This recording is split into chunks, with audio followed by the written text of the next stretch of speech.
میری گزارش ہے اپنے عقیدے کی حفاظت کیجئے، اگر عقیدہ ہے تو پھر زندگی ہے۔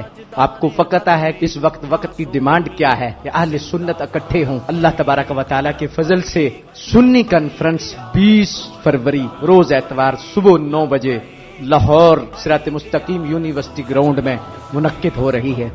کوشش کریں کہ آپ کی بھی حاضری ہو۔ 100 سے زیادہ علماء وہ ہیں جنہوں نے دورہ حدیث کیا ہے اور فارغ ہو رہے ہیں۔ سینکڑوں شیوخ الحدیث علماء بڑے بڑے بزرگ وہاں پر تشریف لائیں گے۔ ڈاکٹر صاحب کی نگرانی میں یہ بہت بڑا پروگرام ہو رہا ہے۔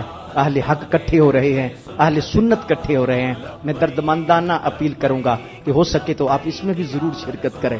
اب سستی کا وقت نہیں ہے، اب گھر سے حملہ ہو چکا ہے، گھر کا بیدی ڈنکا ڈائے۔ اس لیے ہم نے اپنے عقیدے پر پورا پہرا دینا ہے اور ڈٹ کے پہرا دینا ہے، اور نبی اکرم صلی اللہ علیہ وآلہ وسلم کی ذات کا وسیلہ دے کر اللہ کی بارگاہ میں بھی ہم نے دعا کرنی ہے، یا اللہ ہمیں زندہ رکھیں تو اہل سنت میں، ہماری موت آئے تو اہل سنت میں، ہماری نسلوں میں کوئی رافضی خارجی مرزئی بد مذہب بے ادب نہ ہو، قیامت تک ہماری نسلوں میں حضور کے عاشقی پیدا فرما، حضور کے غلامی پیدا فرما۔ اللہ کا شکر ہے اس شخصیت نے اس دور میں بھی تیر کھا کر بھی پیرا عقیدے پر دی، حالانکہ کیا کچھ نہیں ہوا، لیکن اللہ تبارک و تعالیٰ کا شکر ہے، اللہ کا فضل ہے۔